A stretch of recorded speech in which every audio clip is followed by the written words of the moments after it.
ने होदरी वड़े में एकादी बात करी थी।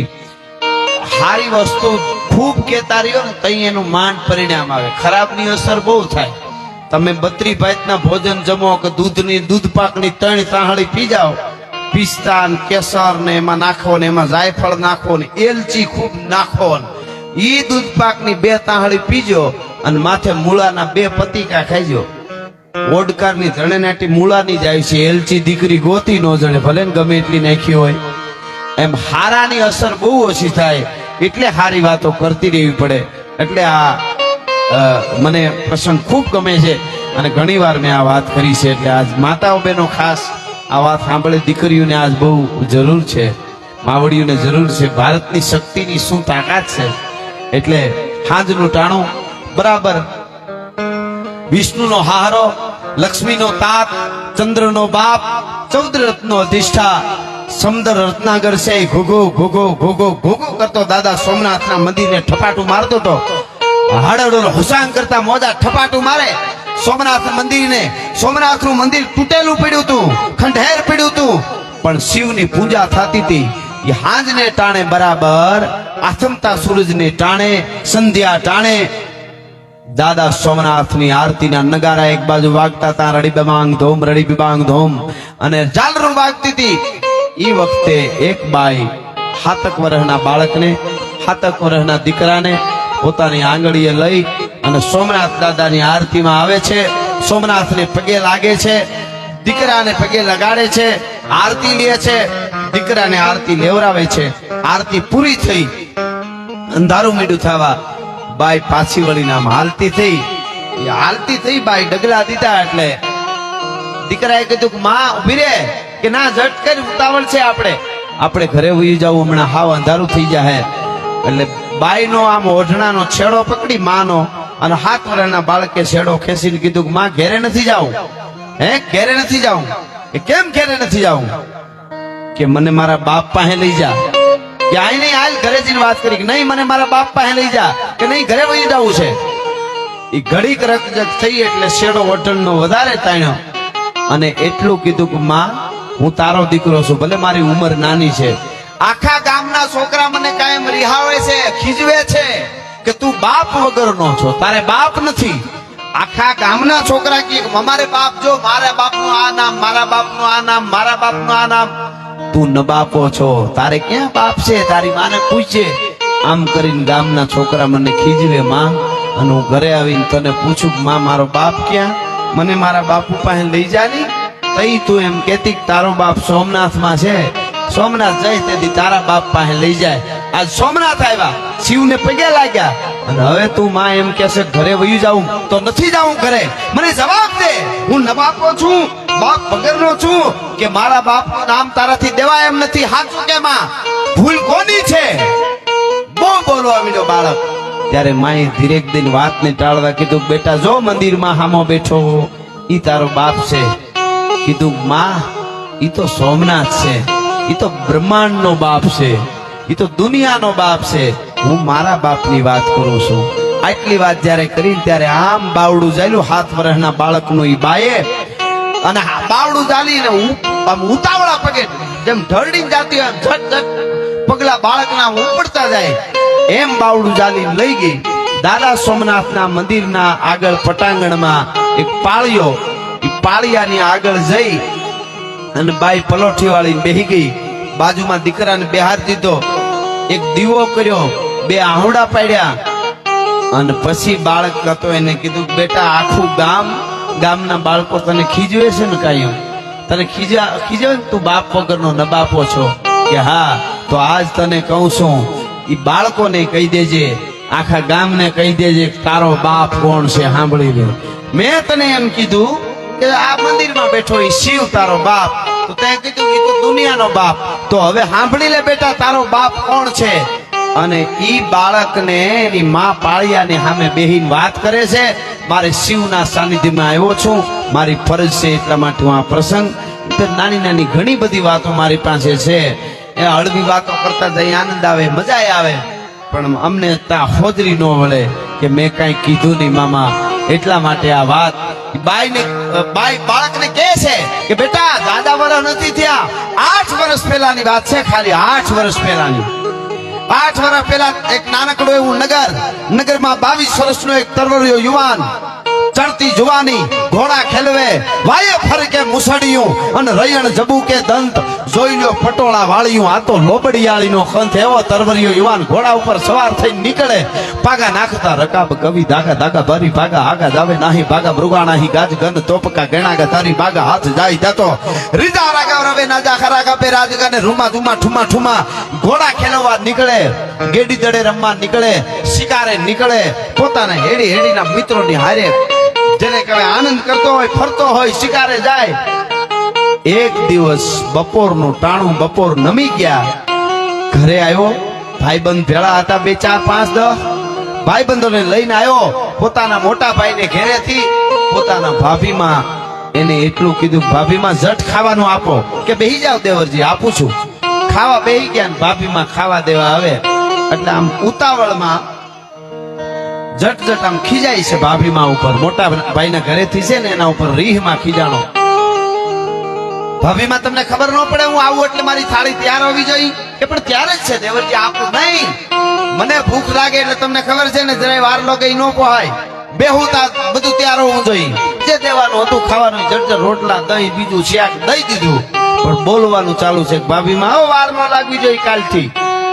બહુ જયારે દેવર બોલવા માંડાણો એ વખતે ભાભીમાં એટલું બોલ્યા દેતા ખાલી ઓહો હો મારા દેવરજીને આજ એટલી ઉતાવળ છે મારા દેવરને કે બપોરા કરી રોટલા ખાઈને સીધો સોમનાથની સખાતે જવાનો હોય એવું લાગે છે. સીધો સોમનાથની સખાતે જવાનો હોય એવું લાગે મારો દેર આજો. ઈ સોમનાથની સખાતે જવાનો હોય એવું લાગે એટલું કીધું. એટલે કોળીઓ લેવા જતો તો એ અટકી ગયો અને એમ કીધું કે ભાભીમાં સોમનાથની સખાતે કેમ જવું પડે, શું કામ જવું પડે, કયા કારણથી જવું પડે? કે દેવરજી તમને નથી ખબર શું કામ જવું પડે? કે ના મને કઈ ખબર નથી. અને ઈ વખતે ઈ રાજપૂતાણી એના ભાભીમાં મોટા ભાઈને ઘરેથી ઈ એમ કે છે કે દેવરજી સાંભળી લ્યો, તમને ક્યાંથી ખબર હોય, બસ ઘોડા ખેલવા, તોફાન કરવા, શિકારે જાઉં અને ભાભીમાને હેરાન કરવી ને આવીને રોટલા બગાડવા. ઈ ઘોડા ખેલવા, શિકારે જાવું, તોફાન કરવા ઈ વાંધો નતો, પણ રોટલા બગાડવા કીધું એટલે રૂવાડા અવળા થઈ ગયા. ભાભીમાં તમે મારી માં છો, ભાભીમાં એટલે માં કહેવાય. મારી માં મરી ગઈ છે પણ આજ તમને જોઉં છું ને તમારામાં મારી હગી માં જોઉં છું. મોટા ભાઈને ઘરેથી છો, મારા માં છો. એક દેર એટલે દીકરા તરીકે લાડ કરવાનો હક છે એટલે તમારી પાસે લાડ કરું છું. પણ તમે રોટલા બગાડવાનું કહેતા હો ને તો હવે મને કયો શું કામે સોમનાથની સખાઈથી જવું પડે એમ છે તો હું જાઉં. એટલે કીધું સાંભળો દેવરજી, તું દીકરા જેવો દેર છો ને તો હું માં જેવી ભાભી. એટલે કહું છું આફ્રિકાના જંગલમાંથી નીકળેલો ટેકારી નામનો અજગર શિકારને ભરડામાં લે એમ ભારત વર્ષના સનાતનને ભરડામાં લેતા યવનોના ટોળા ઉતર્યા છે. આ નહીં આ તિથિએ જફર ખાન છે સોમનાથ મંદિરને હતું નતું કરી નાખવાનો છે. હવે તારે છે જવાની ત્રેવડ. મને એમ કે મારા દેવરજીને રોટલા ખાઈને ઉતાવળ છે, જટ જવાના છે એટલે આટલી બધી ઉતાવળ છે. અને આમ ઊભા થઈને ભાભીમાને પગે લાગ્યો, નથી હવે રોટલો ખાવો. ભાભીમાં બસ અરે દેવરજી એમ ઉતાવળ કરાય કાંઈ, એમ યુદ્ધમાં જવું હોય તો કઈ ખાઈ લ્યો નિરાતે, 2 રોટલા ખાઈને પછી જવાય નહીં, હવે ન ખવાય, હવે તો સોમનાથની સખાતે જવું છે. તો દેવરજી ધીરારીઓ સાંભળો, ભાગતો હુવર નથી. તમે તમારા ઘોડા ઉપર બેહીને બાલવાન ફરડાક કરતું મારો અને ધરતીની માથે હુવર ને ધરબી દો ને ક્યાંય હુવર રાડ્યું નાખવા માંડે અને તમે શિકાર કરીને વહી આવો. એમ નથી હો, ત્યાં ગેડી દડાની રમત નથી દેવરજી. સોમનાથના પટાંગણમાં દરિયાને કાંઠે જાહો એટલે જ્યાં જ્યાં નજર કરો ને હાથીની હૂંટ જેવું ભુજાવું વાળા અરબસ્તાની ઘોડાની માથે યવનોના ટોળા દુશ્મનોના 5 હાથ પૂરા પરસંદ કાયા વાળા હાથમાં હથિયાર લઈને ચારે બાજુ ઉભા છે. મોત મોત મોત મોત દેખાતું હોય છે સોમનાથના પટાંગણમાં. અને વચ્ચે તમારા ઘોડાને કેહરિયાને નાખવાનો છે દેવરજી, ભૂલાય નહીં. અને એ વખતે ભાભી માના ચરણમાં આમ પગે લાગીને તેથી પ્રતિજ્ઞા કરીને એટલું કીધું તું આજ શિવની કથામાં આજ એટલે યાદ કરવો પડે. એને કીધું કે ભાભી માં દુશ્મનના દળ ગમે એટલા હોય, એનામાં તાકાત ગમે એવી હોય, ભૂજાઓ એની ગમે એવી હોય, પણ સોમનાથની સાક્ષીએ સોમનાથના પટાંગણમાં દુશ્મનના દાંત ખાટા ન કરી નાખું તો હમીરજી ગોહિલ નહીં. આ મારી પ્રતિજ્ઞા છે ભાભી માં, તમારા ચરણમાં હું પ્રતિજ્ઞા લઉં છું. તરવરીયો 22 વર્ષનો યુવાન એક ધર્મ માટે, રાષ્ટ્ર માટે આજે આપણે પૈસા જ દેવા પડે છે, ખાલી માથા નથી દેવા પડતા. એ નીકળી ગયો. કહેવાય છે, મારે ટૂંકમાં કેવું છે, 200 રાજપૂતો ભેળા લીધા હતા ને 200 કુંવારા, કોઈ 17 વર્ષના, કોઈ 22 વર્ષના, કોઈ 25 વર્ષના, ઈ જુવાનોને ભેળા લઈને નીકળી ગયો. આખી કથા જબરી છે. અમારા માણુરભાઈ ગઢવી હતા, એ ગામડે ગામડે બધાને જગાડવા નીકળ્યા હતા. કોઈને જવું હોય તો હમીરજી ગોહિલ નીકળ્યો છે, સોમનાથની સકાતે જાય છે. અને 18 વર્ષના આવ્યા હતા. ઇતિહાસમાં એવું લખ્યું છે મામા, પણ બહુ ઓછા. કોક ગામમાંથી એક જ, કોકમાંથી 2, કોકમાંથી 3, બસ કોક બધા આવ્યા હતા. એની રીતે ઈ બધા માણસ ગઢવી હતા, ઈ ઘોડે સવાર થઈને કેતા ગયા હમીરજી ગોહિલ 200 રાજપૂતોને ભેળા લઈને નીકળ્યા. ગાંડી ગીર આવી, હિંગવડાનો કાંઠો, રાતવાસો કર્યો, રાત રોકાણા, વાળું કર્યા, જે કઈ રસોઈ ભેળું હોય છે બનાવવાનું ઈ વખતનું ઈ કરી હુવા ટાણે બધા હુઈ ગયા. યા દેવી સર્વભૂતેષુ નિંદ્રા રૂપેણમ સંસ્થિતામ નમસ્તસ્ય નમસ્તસ્ય નમસ્તસ્ય નમો નમઃ. કહેવાય છે કે 200 રાજપૂતો ઘોર નિંદ્રામાં હુઈ ગયા. જાગતો તો એક હમીરજી ગોહિલ, તરવરીયો યુવાન, 22 વર્ષનો યુવાન એકલો જાગતો તો. છેટો જઈ ગીરના, ગાંડી ગીરના એક મોટા કાળા પથ્થરની માથે બેહી અને વિચાર કરે છે, સપનાઓ જોવે છે, જાગતા સપના જોવે છે કે 2 દિવસ પછી સોમનાથના પટાંગણમાં ઉતરીશ. યવનોના ટોળા ચારે બાજુથી મોત કરતા હશે, એલી કરતા હશે, અને હું મહાદેવ હરના નારા લગાડીને ખાબકું, મારા કેહરિયાને ઠપાટ મારું અને વચ્ચોવચ મારા ઘોડાને નાખું. જફરખા હાથીની અંબાડી માથે બેઠો હોય છે અને મારા કેહરિયાના ડાબલાના હાથીની અંબાડી માથે જાય ને એક તરવારને ઝાટકે જફરખાના 2 ભાગ કરી અને હું પાછો પડું અને મારી છાતીની આર પાર 12 24 અંગરક્ષોના ભાલા નીકળી ગયા હોય, હાથીના દંતુ છળે મારી છાતી ફાડી નાખી હોય, કેસ પેલા છૂટા થઈ ગયા હોય, લોહીના ધુધુકા મારા શરીર માથેથી જાતા હોય. આવું દ્રશ્ય થાય. આવા સપના જોવે છે. વળી વિચાર કરે કે નહીં, પેલા શિવને કમળ પૂજા ચડાવી અને પછી યુદ્ધના મેદાનમાં ઉતરીશ. આવા સપના જોવે છે. એ સપના જોવે છે. આમ બેઠા બેઠા વિચાર કરે છે. ગાંડી ગીર છે, ક્યારેક શાળિયાનું લાળિયું થાય છે, હુકી તમરા ત્રામ રાતમાં બોલે છે. અંધારી રાત છે.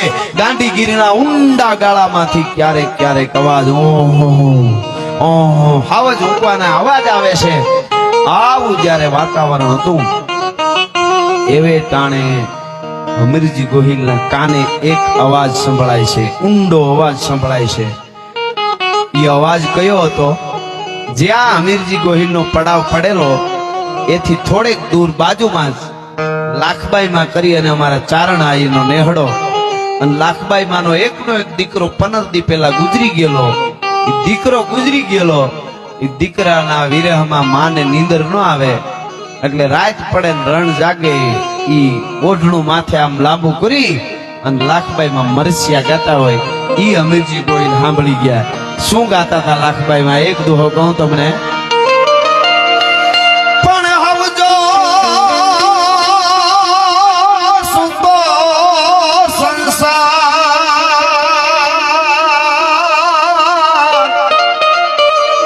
પણ હાયર ના દળ કોઈ દી હુએ જ નહીં.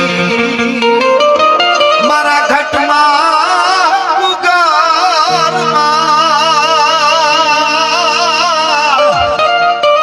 આજ નાખીને હાલો ઈ નાગા જણો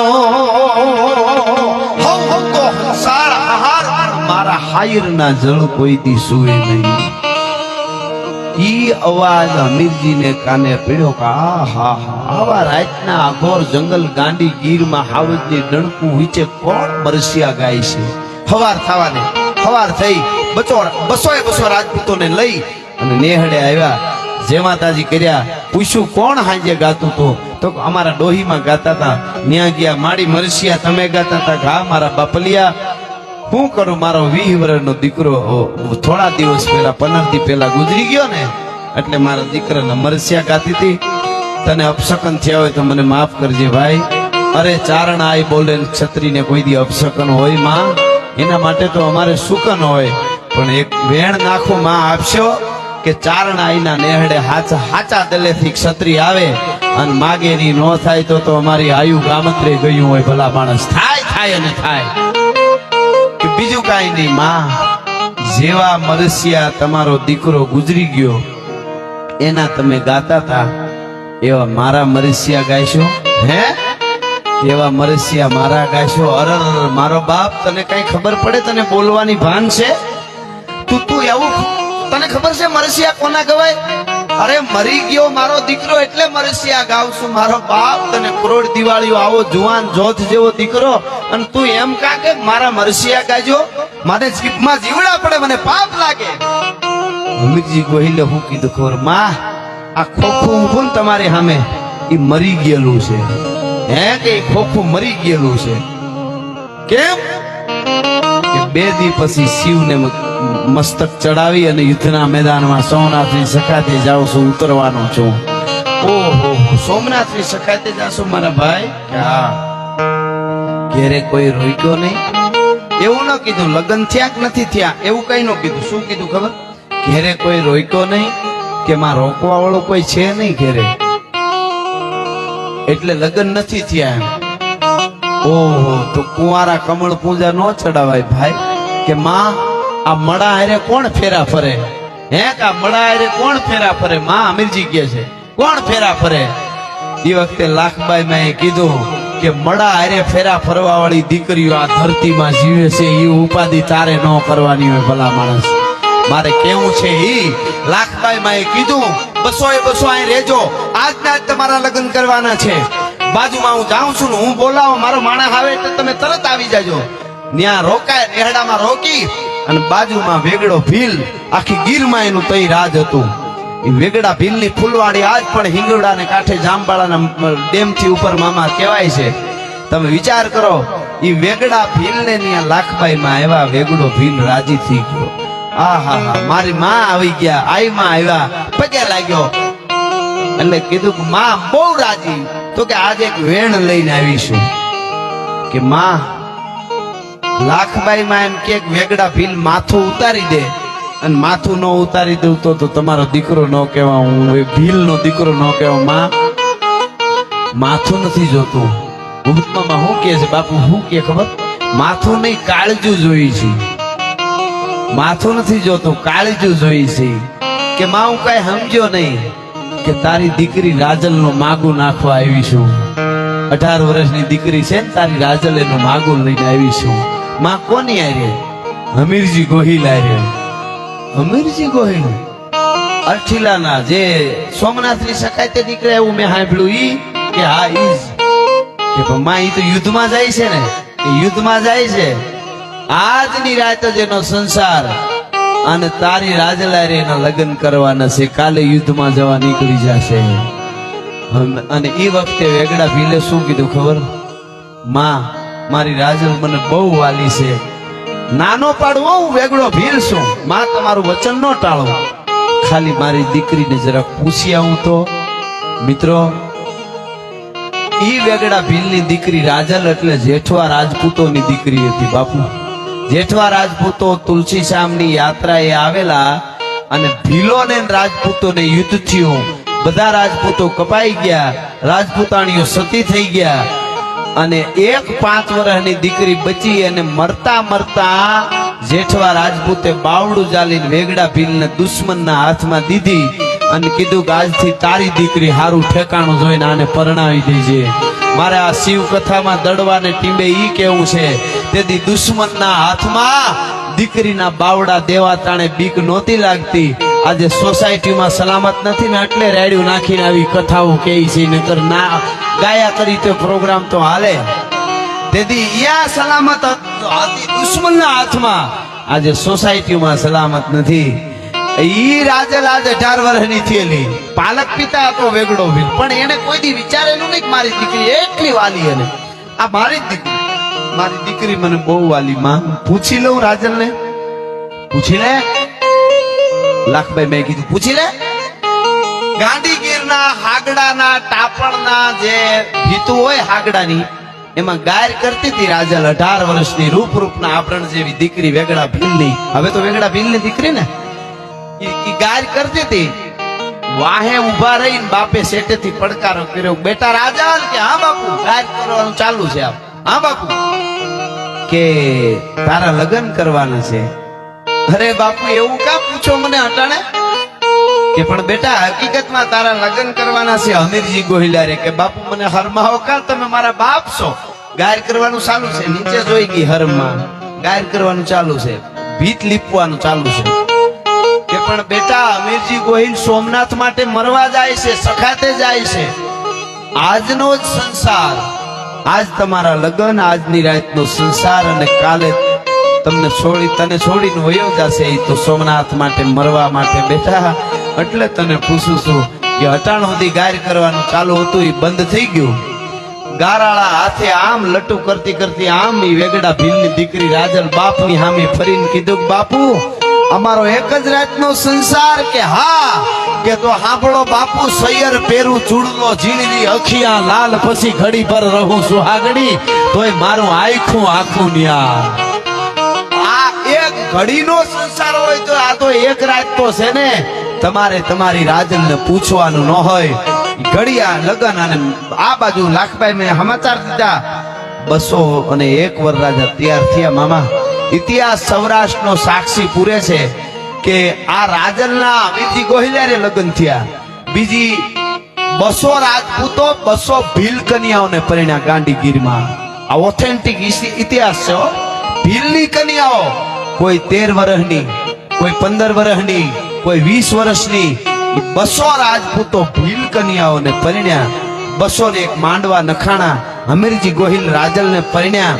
તેથી 13 વર્ષની 15 વર્ષની દીકરીઓને પૂછતું હતું ને કોઈ કે આજનો દી આ બધા રોકાવાના છે, આગળ કાલ તો મરી જાય યુદ્ધના મેદાનમાં, આગળ તમારા સંસારનો હું. એ ભીલ કન્યાઓ કહેતી હતી કે આટલા લાખો માણસો દેશમાં છે, એમાંથી 200 જણા સોમનાથ માટે મરવા જાય છે. એનો જો વાહ રહી જાય તો અમારા માટે 7 અવતાર છે. ભલા માણસ, અમારે કાયાના સંસારના મોહ ન હોય. આજે અંગ પ્રદર્શન કરવા વાળી દીકરીઓને યુનિવર્સિટીમાં વાર્તાઓ આવવી જોઈએ અને ખબર પડવી જોઈએ બાપુ, કે તમે વિચાર કરો, ઈ દીકરીઓ પરણવા તૈયાર થઈ ગઈ, 201 કન્યાઓના લગ્ન થયા.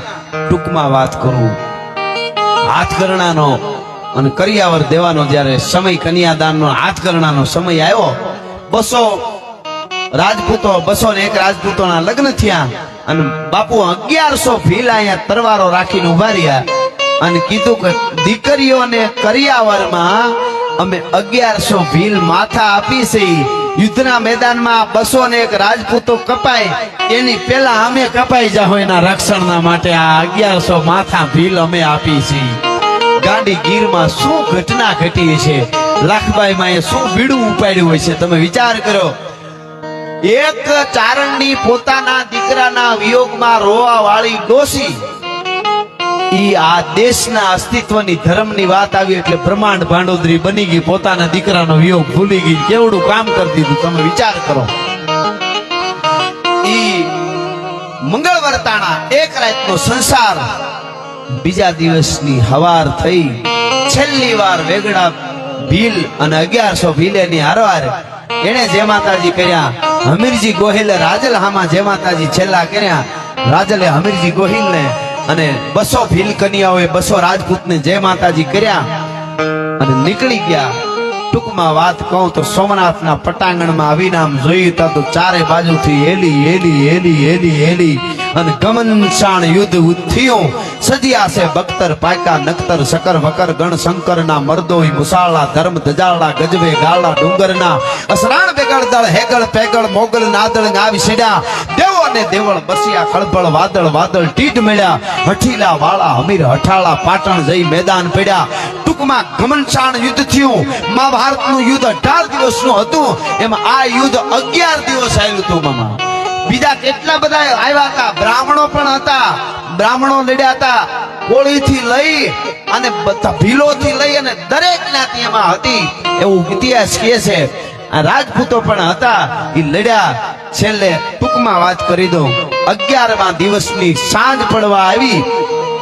આ બાજુ ધીરા ધીરા ધીરા ધીરા સેના જેને કહેવાય કપાતી જાય છે. અમીરજી ગોહિલને ખબર પડી કે હવે જાજુ જીવાહે નહીં. અમીરજી ગોહિલ આવે છે શિવના બાણ પાસે, શિવલિંગની પાસે, ગર્ભગૃહમાં, સોમનાથ મંદિરમાં. ઘણાને વિચાર થાય કે ઈ વખતે જોયું કોને આ બધું નજરે? એમ ઈ વખતે કોને જોયું? અત્યારે તમે વાત કરો છો કે આવું જ બન્યું તું, અમીરજી ગોહિલે માથું ચડાવ્યું. તો આપણા ઇતિહાસોમાં એમ લખ્યું છે, અત્યારે જેમ વિડીયો વાળા છે ને એમ ઈ વખતે યુદ્ધના મેદાનમાં લૈયાઓ કહેવાતા. હાથીની અંબાડી ઉપર પિંજરું હોય, પિંજરામાં લૈયાઓ લેખકો બેઠા હોય, કવિઓ. જે પિંજરા ઉપર ધોળી ધજા હોય એના ઉપર કોઈ ઘા ન કરે. ઈ નજરે જોતા જાય લખે, આમ આ ફલાણે આમ કર્યું, ઓલાએ આમ કર્યું, ઓલાએ આમ કર્યું. કવિતામાં દોહામાં ઈ લખતા જાય. ઈ લૈયાઓ નજરે જોનારા લખે છે કે અમીરજી ગોહિલ ધધકારી લોહીની આમ વહી જતી હતી શરીરમાં અને ઉતર્યો ઘોડામાંથી નીચે, શિવના લિંગની માથે આગળ જઈ તરવારની પીછી પકડી અને મહાદેવ હાર કરીને મતરક મારી કૂચડું ધૂપ કરતું મસ્તક ચડાવી દીધું ભોળિયાનાથને. અને કબંધમાંથી લોહીનો ભભૂકો સીધો ભોળાનાથની માથે દાડા દાડા દાડા દાડા ગળતી સડતી હતી. સાહેબ તમે વિચાર કરો. અને આજે ઘણી વખત આપણે ધર્માદામાં પૈસા આપી, બહુ મોટી વાત છે, આપો એ સારી જ વાત છે, નાની વાત નથી. એનું ગૌરવ થવું જોઈએ. પણ કોઈને એમ થઈ જાય કે મેં શિવ માટે બહુ આપી દીધું, એને વિચાર કરો બોલો ઉભો ઉભો લોહીની ગળતી ચડાવતો તો દાડા દાડા કરતો દાદા સોમનાથની માથે અમીરજી ગોહિલ. અને આમ તરવાર જોટાની લઈને આમ પાછો વળ્યો અને પછી યુદ્ધના મેદાનમાં ઉતર્યો. દુશ્મનની સેનાને 11મા દિવસની રાત થઈ જતા આમ હાંજને હજી દી આઠમમાં જાય તા તો સેનાને ભાગવું પડ્યું. જેટલું તોડાય એટલું તોડ્યું. કઈક આપણા જેટલી સેના હતી બધાય કપાઈ ગયા. ઓલાની છેલ્લે સેના ભાગી ગઈ. કબંધ લડવા માંડ્યું અમીરજી ગોહિલનું. છેલ્લા આથમતા સૂર્યના અંજવાળામાં અમીરજી ગોહિલનું ધડ પડે છે. ધીરું ધીરું ધીરું ધીરું ધીરું ધીરું ધીરું સોમનાથની સાક્ષીએ દરિયાને કાંઠે કહેવાય છે એ સોમનાથ દાદાના સામે એની સાક્ષી અમીરજી ગોહિલનું ધડ પડ્યું. આ બાજુ ધડ પડ્યું, આ બાજુ હુરજ હાથમાં, આ બાજુ ગઢની દેવડીએ બેઠા બેઠા લાખબાઈમાં મરસિયા ગાતા હતા. હો ભેળા આવ્યા હતા, એ મરસિયા ગાતા હતા.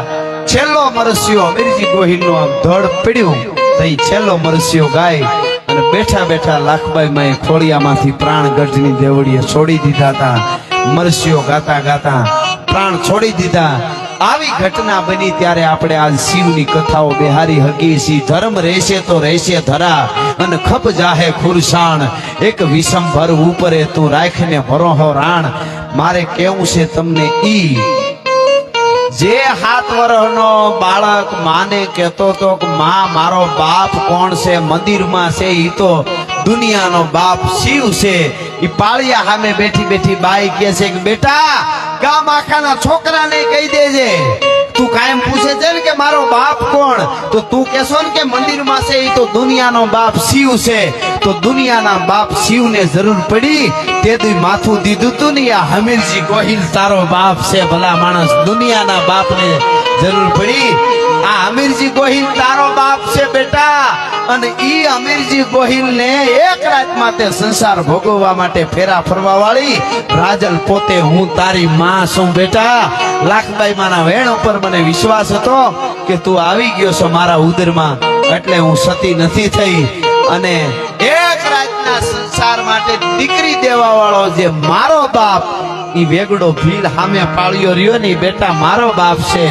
આ અમીરજી ગોહિલ તારો બાપ છે.